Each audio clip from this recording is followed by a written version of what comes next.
They thought it would never happen, that Iran would never dare, that the Strait of Hormuz, the very artery through which the world breathes oil, would never be touched. But then, in one silent move, everything changed.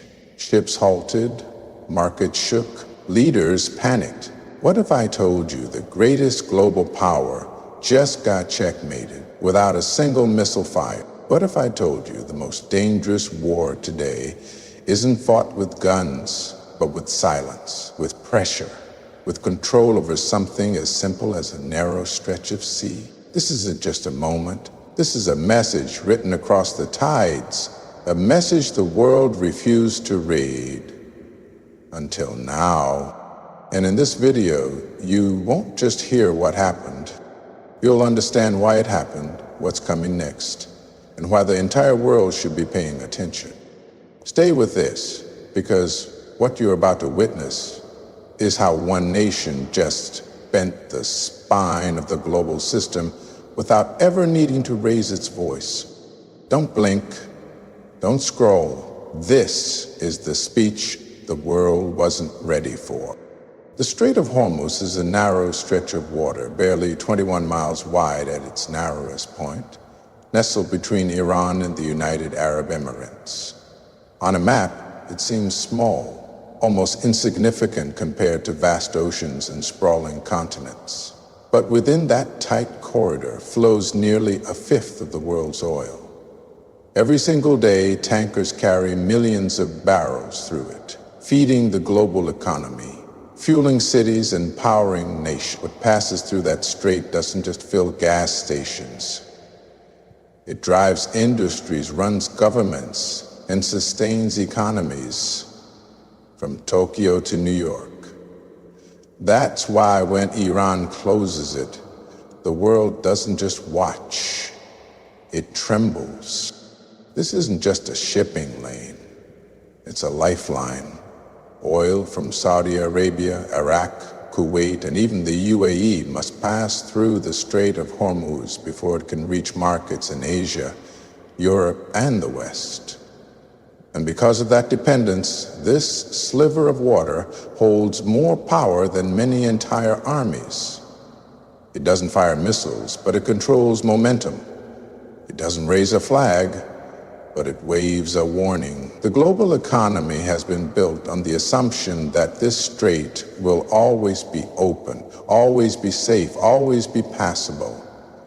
That assumption in itself is a vulnerability.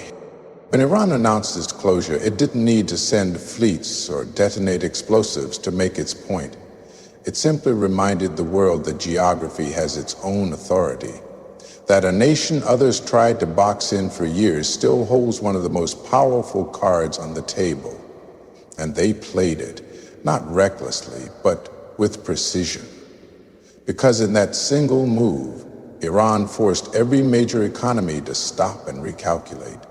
Oil prices surged, markets wobbled, naval deployments shifted, and boardrooms that rarely glanced at a map suddenly found themselves staring at that narrow blue line, wondering how something so small could control something so big. There's a kind of irony in it all. The very powers that try to isolate Iran now find themselves isolated by their own dependence. And the strait they once dismissed as Iran's only leverage has become a symbol of geopolitical balance. Iran didn't need to invade a country or escalate a war. All it needed to do was turn the valve, close the gate, pause the flow. Because in that pause, the world saw just how fragile its systems are.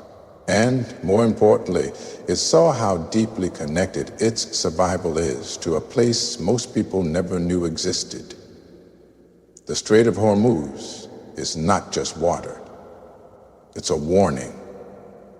A reminder that true power doesn't always come from domination.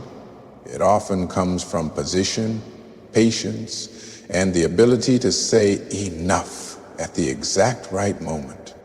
Iran's decision to close the Strait of Hormuz didn't come from impulse or emotion. It wasn't a knee-jerk reaction to a headline or a retaliatory move in the heat of the moment. It was a deliberate, strategic act rooted in decades of pressure, surveillance, and silent endurance. For years, Iran has been sanctioned, targeted, demonized in global media, and pushed into a corner economically, politically, and militarily. Yet despite all this, it never lost sight of the one advantage that couldn't be sanctioned, seized, or silenced: geography. And when the time came, Iran used it not to provoke chaos, but to send a message that could not be ignored. The closure of the strait wasn't just a defense. It was a warning, not just to one country, but to all of them. To the nations who built their economies on cheap oil but forgot where it comes from. To those who spoke of democracy while orchestrating coups behind closed doors. To the voices that spoke loudest about freedom but fell silent when innocent blood was spilled in the region. Iran's move wasn't a message from a rogue state. It was a long-awaited response from a nation tired of watching others profit from its restraint. This act was calculated to remind the global stage that Iran doesn't need to fire a single shot to shift the balance of power. It just has to close a corridor. And that corridor, that thin ribbon of sea, is now the fault line of global stability. Iran knew exactly what it was doing. It didn't gamble. It executed a strategy years in the making. Because when you've been surrounded, sanctioned, and studied for generations, you learn the value of timing, and you learn how to strike with silence louder than bombs. The West may call it economic suicide, but those words reveal more than fear. They reveal dependence. Iran knows the risks, but it also knows the world's vulnerabilities. The global economy isn't as secure as it looks. It runs on invisible agreements, assumed stability, and the belief that nothing fundamental will change. Iran broke that belief in a single move, and it did so without firing a missile, without launching an invasion. That's the power of control, not of weapons, but of understanding what truly holds the system together. Iran's warning wasn't just for its enemies. It was a signal to the region, to the Muslim world, to those who still think power only comes from the West. It was a message that patience has limits, sovereignty has weight, and silence is not submission. The closure of the strait was not an end, it was the beginning of a new kind of resistance. One built not on reaction, but on readiness. One shaped not by desperation, but by desire. A reminder that the world may have underestimated Iran's resolve, but it will no longer be able to ignore its reach. When the United States called Iran's closure of the Strait of Hormuz economic suicide, the words weren't just political, they were deeply revealing. Beneath the headlines and behind the podiums lies a fragile truth. The global economy is far more vulnerable than most are willing to admit. The U.S., along with many other powerful nations, has long built an image of dominance, of economic control, of resilience that cannot be shaken by any one country. But Iran didn't need to challenge the world with a full-scale war to test that illusion. It simply closed the gate on the flow of oil, and the global market started to wobble. That kind of reaction doesn't come from confidence, it comes from fear. A fear rooted in the knowledge that for all their wealth, technological advancement, and global networks, the West's economic power still runs on fuel that passes through a single narrow waterway controlled by a country they've spent decades trying to suppress. When the flow of oil slows, the gears of industry begin to grind. Prices climb, investors panic, governments hold emergency meetings, and suddenly, the world that seems stable reveals just how interdependent and how breakable it really is. For the U.S., calling this move economic suicide is an attempt to frame Iran's action as irrational, self-destructive, even desperate. But what if it's none of those things? What if it's strategic? What if it's Iran calling the bluff on a system that depends on obedience but has failed to respect sovereignty? What if it's a calculated risk taken by a nation that has endured every sanction, every threat, every blockade, and still? That kind of resilience changes the equation. It shifts the balance from fear of collapse to confidence in cost. And Iran is showing that it's ready to pay the price because it believes the price for continued humiliation is higher. This fear from the US also speaks to a broader truth. How dependent the West is on a specific flow of energy. How tightly its economic heart is tied to the Strait of Hormuz. They've invested in weapons, allies, intelligence, and influence. But none of that can substitute the physical fact that without oil, the world's economy cannot breathe. And now Iran has its hand around the windpipe, not because it wants to choke the world, but because it's tired of being strangled. So the statement of economic suicide isn't about Iran. It's a reflection of global fragility. A system built on control can't handle disruption. A structure designed for dominance can't tolerate defiance. Iran's move is exposing those weaknesses, not just to its enemies, but to the world. And in doing so, it has sparked a realization that the real suicide may be in continuing to underestimate those who have nothing left to lose and everything left to defend. For decades, the global balance of power has been defined by a single unspoken rule. True leverage comes showing that it knows how to spend it wisely. This isn't chaos, it's chess. It's a calculated move on the board designed to pressure, to expose, to force conversation. The fact that oil prices spiked within hours of the announcement says everything. The world's reaction wasn't military. It was financial. Stocks dropped, futures shifted, and analysts rushed to explain what came next. That kind of disruption doesn't come from brute force. It comes from precision. In this war over energy, Iran has drawn the world into a confrontation without stepping into a battlefield. And by doing so, it has redefined what strength looks like.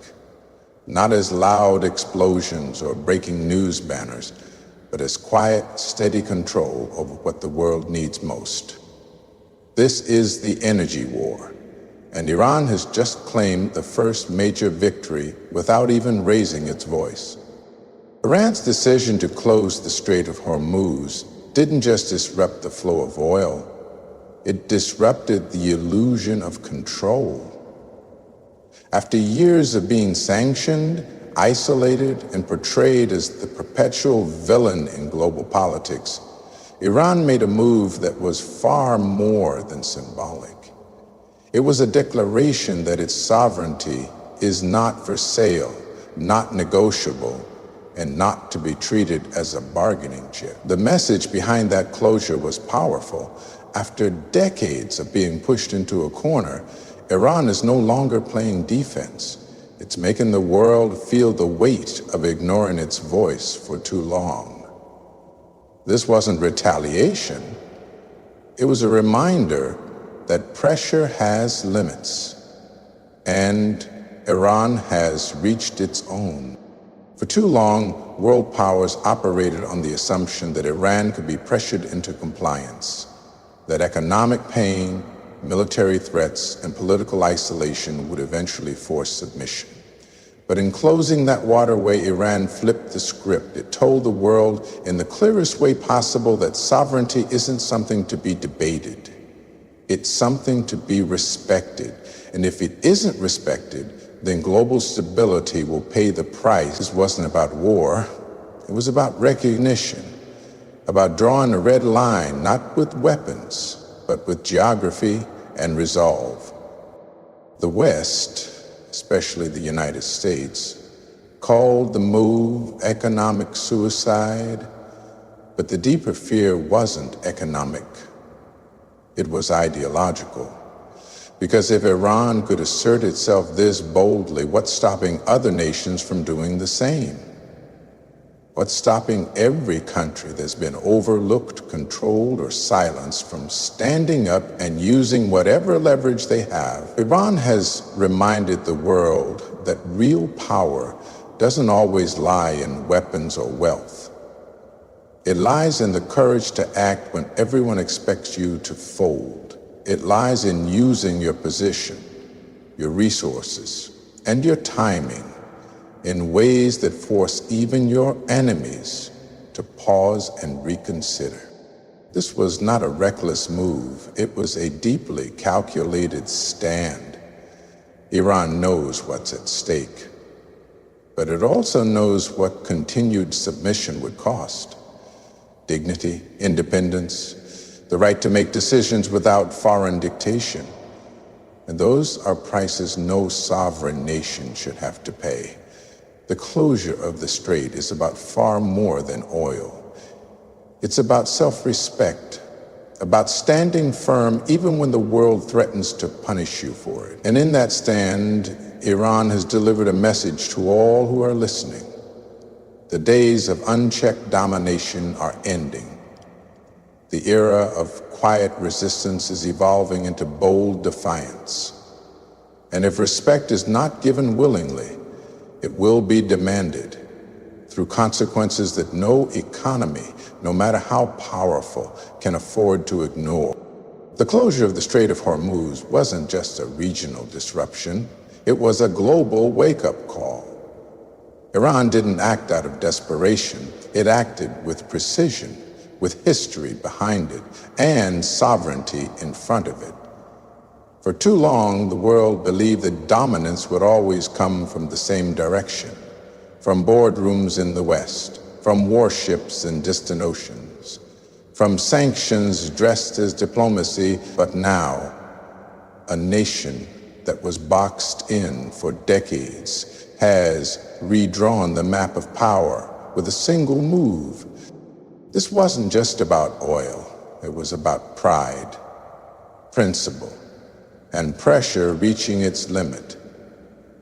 It was a statement that said, "You can push us only so far before we remind you just how much you've taken for granted." The Strait of Hormuz is no longer just a waterway. It's a mirror showing a world too comfortable with control and a nation finally refusing to be controlled. Whether the world listens, adapts, or reacts with more force, time will tell. But one truth stands firm. When sovereignty is defended with this kind of clarity, the ripple is felt in every capital, every stock exchange, every silent office, where real power hides behind polite words. That silence has been broken, and Iran didn't just speak, it moved. Thank you for staying with this message to the very end. In times like these, understanding matters more than headlines, and truth matters more than noise. To those who seek clarity, may you find it. To those who stand for justice, may you stay unshaken. And to every soul watching history unfold, may you carry wisdom into the storm. Good luck, and thank you for listening. From the West, the wealth, the military alliances, the financial systems, the institutions that decide the fate of nations, all have been anchored in Western dominance. From Washington to Brussels, decisions were made that rippled across the globe, shaping who could rise and who must fall. But now, for the first time in a long time, that grip is being challenged, not by bombs or protests, but by a simple act of assertion. A non-Western nation closing a narrow stretch of sea. Iran's decision to shut down the Strait of Hormuz wasn't just a military or economic move. It was a moment of shifted leverage, a quiet but thunderous declaration that the global stage is no longer a one-way show. The power to disrupt trade, to raise oil prices, to make world leaders panic without firing a single shot, That kind of influence doesn't belong to the few anymore. Iran reminded the world that geography and resilience can match and even surpass high-tech warfare and financial control. When Iran closed the strait, it didn't just inconvenience the West. It exposed a vulnerability that no satellite or sanction could solve. It showed that control isn't always in who has more, but in who dares to use what little they have most effectively. And that courage, that strategic audacity, is reshaping how nations think about influence. Asian markets paused, European banks watched oil futures spike, and military planners revisited contingency plans they thought they'd never need. It became clear that this wasn't just a regional issue, it was a global tremor. And for many countries outside the Western Bloc, it was also a message that the era of passive obedience might be fading, and the age of sovereign assertion is awakening. Iran didn't make a move in isolation. It sent a signal to every nation that's been treated as an afterthought in global decisions, that has watched its own people suffer under policies made in faraway capitals. This shift isn't just military, and it's not just economic. It's psychological. It challenges the myth that only certain powers can shape the world. Iran, under decades of pressure, isolation, and threat, took a stand that echoed far beyond its borders. It stood not as a victim, but as a player. And in doing so, it forced others to reckon with a truth they'd long avoided, that power, when claimed boldly and wisely, doesn't ask for permission. It doesn't need validation. It simply acts. And when it acts in a way that touches the heart of global dependence, even the most powerful nations must pay attention. The world is watching, not out of curiosity, but out of necessity. Because if leverage can come from Tehran, it can come from anywhere. And that thought alone is enough to keep the old powers up at night.